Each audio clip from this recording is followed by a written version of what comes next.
भक्तों, आज मैं आपसे एक बहुत महत्वपूर्ण बात साझा करने वाला हूं। रोज की पूजा में हमें कौन सी आरती करनी चाहिए, यह सवाल लगभग हर घर की माता बहन के मन में कभी न कभी जरूर उठता है, क्योंकि हर इंसान चाहता है कि उसकी पूजा पूरी तरह सही हो, भगवान उसकी भक्ति को स्वीकार करें और घर में सुख शांति बनी रहे। भक्तों, घर में पूजा करना कोई साधारण काम नहीं है। ये केवल दिया जलाने या घंटे बजाने का नाम नहीं है। पूजा वह माध्यम है जिसके जरिए हम भगवान से जुड़ते हैं, अपनी मन की बातें उनसे कहते हैं और उनसे आशीर्वाद मांगते हैं। इसी कारण ये जानना बहुत जरूरी है कि रोज की पूजा में कौन सी आरती करनी चाहिए, कौन सा नियम अपनाना चाहिए और कौन सी छोटी छोटी गलतियां हमें नहीं करनी चाहिए। आजकल की भागदौड़ भरी जिंदगी में हमारी माता बहनें ही सबसे ज्यादा नियमित पूजा करती हैं। सुबह उठकर घर का काम, बच्चों की देखभाल, खाना पीना, इन सब कामों के बीच भी वे पूजा अर्चना के लिए समय निकालती हैं। ऐसी श्रद्धा और प्रेम को भगवान जरूर स्वीकार करते हैं। पर भक्तों, कई बार ज्ञान की कमी की वजह से पूजा में कुछ छोटी सी गलतियां हो जाती हैं जिनका हमें पता भी नहीं चलता। आज की ये पूरी बात उसी के लिए है ताकि हर माता बहन बिना किसी संदेह के पूरी श्रद्धा से सही तरीके से पूजा कर सके। तो भक्तों, आज हम बहुत सरल तरीके से समझेंगे रोज कौन सी आरती करनी चाहिए, आरती कब करनी चाहिए, पूजा की शुरुआत कैसे होनी चाहिए, कौन से नियम जरूरी हैं और कौन सी आरती रोज करने से घर में बरकत बढ़ती है। भक्तों, हर घर में पूजा का स्थान बहुत पवित्र होता है। ये घर का वो कोना है जहां भगवान रोज बैठकर आपकी प्रार्थनाएं सुनते हैं।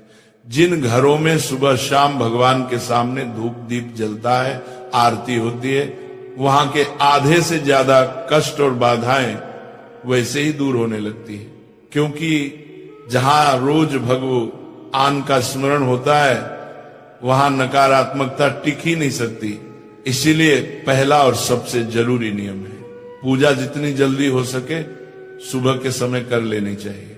सुबह का समय सबसे पवित्र माना जाता है। वातावरण शांत रहता है और मन भी स्थिर होता है। इस समय की गई पूजा का फल कई गुना बढ़ जाता है। इसीलिए जितना जल्दी संभव हो भगवान को स्नान कराएं, स्वच्छ वस्त्र पहनाएं और उनके सामने धूप दीप जलाएं। भक्तों, अधिकतर घरों में माता बहनें ही नित्य पूजन करती हैं। वे सबसे पहले उठती हैं, घर को साफ करती हैं और फिर पूजा में बैठती हैं। ये बहुत बड़ा पुण्य है। भगवान ऐसे घरों पर अपनी विशेष कृपा बरसाते हैं जहां महिलाएं स्वयं प्रेम से पूजा करती हैं। पर यह भी जरूरी है कि पूजा के सही क्रम और सही आरती का ज्ञान हो ताकि पूजा पूर्ण मानी जाए। अब भक्तों, आगे हम विस्तार से समझेंगे प्रतिदिन की पूजा में कौन सी आरती करनी चाहिए और क्यों करनी चाहिए, ताकि भगवान प्रसन्न हो और आपके घर में सुख शांति समृद्धि और मंगल का वास बना रहे। भक्तों, सबसे पहले इस बात को बहुत सरल तरीके से समझो कि घर में पूजा पाठ करना सिर्फ एक नियम नहीं होता, बल्कि ये हमारे घर की आत्मा को जगाने जैसा कार्य है। हर घर में माताएं और बहनें बहुत श्रद्धा से ये जिम्मेदारी निभाती हैं और कई घरों में पुरुष भी पूरी निष्ठा से भगवान की पूजा करते हैं। लेकिन पूजन का सही फल तभी मिलता है जब हम इसे समय पर सच्चे मन से और शुद्ध तरीके से करें। सुबह की पूजा कोई भारी काम नहीं है, केवल एक साधारण सा नियम याद रखना है। सुबह 7 बजे से 8 बजे के बीच पूजा पूरा कर लेना चाहिए। इस समय की गई पूजा घर में शांति सुख और बरकत को स्थिर करती है और भगवान का आशीर्वाद समय पर प्राप्त होता है। अब भक्तों, शाम की पूजा का महत्व और भी अधिक है जब सूरज ढलने लगता है और घर में हल्की हल्की सांझ उतरती है। उसे ही प्रदोष काल कहा जाता है। शास्त्रों में साफ लिखा गया है कि अंधेरा होने से पहले घर में दीपक अवश्य जल जाना चाहिए। अगर अंधेरा फैल जाए और दीपक न जले तो नकारात्मक ऊर्जा घर में जगह बना लेती है। लेकिन प्रदोष काल में मंदिर में और घर की चौखट पर दीपक जला देने से घर में देवताओं का आशीर्वाद स्थिर हो जाता है, कष्ट हल्के पड़ने लगते हैं और मन में एक अनोखी शांति उतर आती है। भक्तों, पूजा का दूसरा महत्वपूर्ण नियम है कि पूजा हमेशा स्नान करके और साफ कपड़े पहनकर ही करनी चाहिए। कई बार लोग जल्दबाजी में बिना स्नान किए भगवान को छू लेते हैं या पूजा शुरू कर देते हैं, लेकिन शास्त्रों में यह स्पष्ट रूप से मना किया गया है। भगवान को पिता के समान माना जाता है, इसलिए उनके सामने स्वच्छ और पवित्र होकर ही जाना चाहिए। अब बात आती है उस बड़े प्रश्न की जो अधिकांश माताएं बहनें पूछती हैं, प्रतिदिन किन देवी देवताओं की पूजा करनी चाहिए। भक्तों, शास्त्रों में पंचदेवों की पूजा को सर्वोत्तम बताया गया है। इन पंचदेवों में भगवान गणेश, सूर्य देव, भगवान विष्णु, माता लक्ष्मी और भगवान शंकर शामिल हैं। इनकी प्रतिदिन पूजा करने से घर में सुख समृद्धि, सुरक्षा, धन, बुद्धि और शांति के द्वार खुल जाते हैं।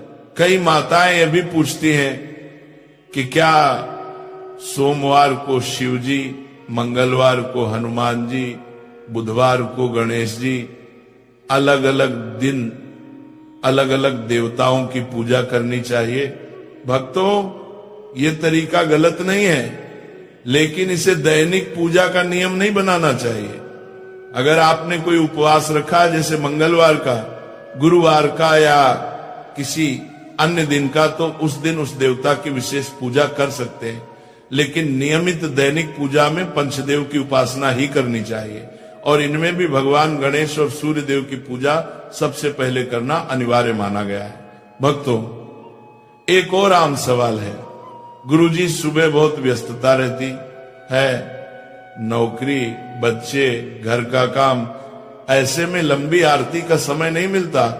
तो इसका सीधा और सरल समाधान है, यदि समय कम हो तो भी पूजा को कभी छोड़ना नहीं है। स्नान करके मंदिर में घी या तेल का दीपक जला दें, धूप या अगरबत्ती लगा दें और मन से भगवान को प्रणाम कर लें। भगवान भाव के भूखे हैं, बड़े अनुष्ठान या लंबी आरती के नहीं। आपका सच्चा मन ही उनकी सबसे बड़ी पूजा है। भक्तों, सुबह पूजा शुरू करने से पहले सबसे बड़ा और जरूरी नियम यही है कि सबसे पहले अपने पूजा मंदिर को अच्छे से साफ किया जाए। मंदिर की सफाई कोई साधारण काम नहीं है, ये भगवान का स्वागत जैसा होता है। इसलिए किसी साफ कपड़े से मंदिर की धूल हटा दीजिए, वहां की जगह को पवित्र कर दीजिए, ताकि जब आप भगवान की आराधना करें तो वातावरण बिल्कुल शुद्ध और दिव्य लगे। भक्तों, यदि आपके मंदिर में लड्डू गोपाल जी विराजमान हैं तो उन्हें प्रेम से स्नान कराइए। ये स्नान केवल जल का नहीं होता, ये भाव का स्नान होता है, जिसमें आप अपना स्नेह, अपनापन और श्रद्धा उन्हें अर्पित करते हैं। यदि शिवलिंग रखा हुआ है तो उस पर शुद्ध जल चढ़ाना अत्यंत शुभ माना जाता है। अन्य देवी देवताओं को भी भावपूर्वक जल के छींटे लगाकर दिन की शुरुआत की जा सकती है। अब भक्तों, यदि आप चाहें तो पूजा में फूल अर्पित करना बहुत शुभ माना जाता है। फूल भगवान की कृपा, पवित्रता और हमारे मन की सुंदरता का प्रतीक है। प्रतिदिन सुबह मंदिर में 1 लोटा जल भरकर रखना भी जरूरी है। शास्त्रों में कहा गया है कि मंदिर में रखा हुआ जल घर की नकारात्मक ऊर्जा को दूर करता है और घर में शांति बनाए रखता है। यदि आपके घर पर दक्षिणावर्ती शंख रखा है तो उसमें भी प्रतिदिन जल अवश्य भरें। ऐसे शंख में भरा हुआ जल बहुत शुभ और ऊर्जा बढ़ाने वाला माना गया है। भक्तों, अब बात आती है भगवान को भोग लगाने की। प्रतिदिन भगवान को चाहे केवल चीनी, दूध, मिश्री या थोड़ा सा गुड़ ही क्यों न हो, भोग लगाना ही चाहिए। ये हमारी कृतज्ञता का प्रतीक है। अब जब आरती की बारी आती है तो जो दीपक या धूप आपने जलाई है उसे भगवान के सामने 5 या 7 बार घड़ी की दिशा में घुमाएं। ऐसा करते समय अपने इष्ट देवता का नाम मन ही मन लेते रहें। चाहे तो मन ही मन कोई छोटी सी आरती भी गा सकते हैं। यह नियम विशेष रूप से उन भक्तों के लिए बहुत उपयोगी है जिन्हें सुबह अधिक समय नहीं मिल पाता। सिर्फ दीपक घुमाकर, नाम जप कर और प्रणाम करके भी भगवान प्रसन्न हो जाते हैं, क्योंकि भगवान पूजा के दिखावे से नहीं, भाव से खुश होते हैं। अब भक्तों, जिन घरों में शालिग्राम जी, लड्डू गोपाल जी या भगवान विष्णु की मूर्ति स्थापित है, उनके लिए एक खास नियम है कि प्रतिदिन भगवान को तुलसी दल अवश्य अर्पित करें। तुलसी माता भगवान विष्णु की प्रिय है और शास्त्रों में कहा गया है कि तुलसी के बिना भगवान का भोग अधूरा होता है। यदि संभव हो तो प्रतिदिन लौंग कपूर की आरती भी करें। आप चाहें तो दीपक में रुई की बाती रखकर उस पर लौंग और कपूर डालकर भी आरती कर सकते हैं। इससे वातावरण शुद्ध होता है और घर की नकारात्मक ऊर्जा तुरंत दूर हो जाती है। अब भक्तों, उनके लिए एक अलग नियम है जिनके पास पर्याप्त समय है और जो पूरी विधि से पूजा करना चाहते हैं। ऐसे भक्तों को सबसे पहले ध्यान रखना चाहिए कि दीपक कभी खाली न रहे। दीपक में हल्दी, अक्षत, तिल या किसी पुष्प की पंखुड़ी डाल सकते हैं। इससे दीपक पवित्र और शक्तिशाली हो जाता है। ऐसा दीपक घर में बरकत लाता है और भगवान की कृपा स्थिर करता है। भक्तों, अब समझिए आरती करने का सही और सरल तरीका, क्योंकि पूजा का असली फल तभी मिलता है जब हम उसे प्रेम, नियम और सही विधि से करें। जब भी आरती शुरू करें, सबसे पहले गणेश जी की आरती करें। गणेश जी विघ्नहर्ता है। नु मानिया मानिया मानिया मानिया मानिया मानिया मानिया मानिया मानिया मानिया। और किसी भी पूजा का शुभारंभ उनके भी ना अधूरा माना जाता है। उसके बाद आप ए जय जगदीश हरे या कोई भी सार्वभौमिक आरती कर सकते हैं। लेकिन भक्तों, अगर आपके इष्ट देवता शिव जी हैं, कृष्ण हैं, दुर्गा माता हैं या कोई और देवी देवता, तो पहले या बाद में उनकी आरती अवश्य करें। ध्यान रखने वाली एक महत्वपूर्ण बात यह है कि पूजा के नियम ऐसे बनाएं जिन्हें आप रोज निभा सकें। ऐसा ना हो कि 1-2 दिन नियम निभाएं और फिर व्यस्तता के कारण कई दिन पूजा रुक जाए। भगवान नियम से प्रसन्न होते हैं, दिखावे से नहीं। इसलिए भक्तों, रोजाना सिर्फ 1 या 2 आरती का नियम रखिए जिसे निभाना आसान हो। अब भक्तों, कई बार ऐसा होता है कि सुबह बहुत जल्दी होती है या ऑफिस काम के कारण समय नहीं मिलता। ऐसे में आप अगर गणेश जी की पूरी आरती नहीं कर पा रहे हो तो चिंता मत कीजिए। आरती से पहले केवल इतना बोल दीजिए, श्री गणेशाय नमः या ओम गण गणपतये नमः। बस गणेश जी का ध्यान कर लीजिए, आपकी पूजा पूर्ण हो जाती है। अब भक्तों, कपूर की आरती की बात बड़ी खास है। कई भक्त हर दिन कपूर जलाकर आरती करते हैं, तो कपूर आरती हमेशा इस तरह करें, 2 लौंग और 2 कपूर के टुकड़े दीपक में या थाली में रखकर भगवान की आरती करें। लौंग कपूर जलाने से घर की नकारात्मक ऊर्जा तुरंत खत्म होती है, वातावरण शुद्ध होता है और देवी देवता अत्यंत प्रसन्न होते हैं। शास्त्रों में कहा गया है कि कपूर जलाना घर की बुरी शक्ति को भस्म कर देता है और सकारात्मकता कई गुना बढ़ जाती है। कपूर आरती के बाद ये पवित्र मंत्र अवश्य बोले, कर्पूर गौरम करुणावतारम संसार सारम भुजगेंद्र हारम सदा वसंतम हृदयारविंदे भवम वाणी सहितम नमामि।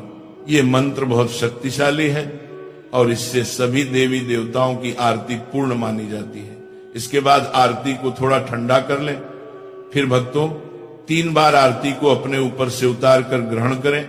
इससे भगवान का आशीर्वाद सीधे आपके जीवन में प्रवेश करता है।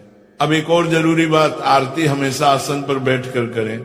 कभी भी सीधे जमीन पर खड़े होकर आरती नहीं करनी चाहिए। आपके सिर पर कपड़ा भी होना चाहिए। ये पूजा की पवित्रता बढ़ाता है। भगवान को आरती देने के बाद अपने सर से आरती जरूर लें और फिर उस लौंग कपूर की सुगंध को पूरे घर में घुमा दीजिए। इससे घर से बुरी नजर, रोग दोष और नकारात्मक ऊर्जा दूर हो जाती है। अगर आप पूजा में चालीसा पाठ या मंत्र जाप करते हैं तो पहले वो कीजिए, और आरती हमेशा अंत में की जाती है, यह नियम याद रखें। आरती के साथ भगवान के सामने थोड़ा भोग और एक लोटा जल जरूर होना चाहिए। यह पूजा को पूर्णता देता है। अगर आप पूजा को पूर्णता देता है, अब भक्तों, जो लोग दिन भर व्यस्त रहते हैं वे संक्षेप में भी सरल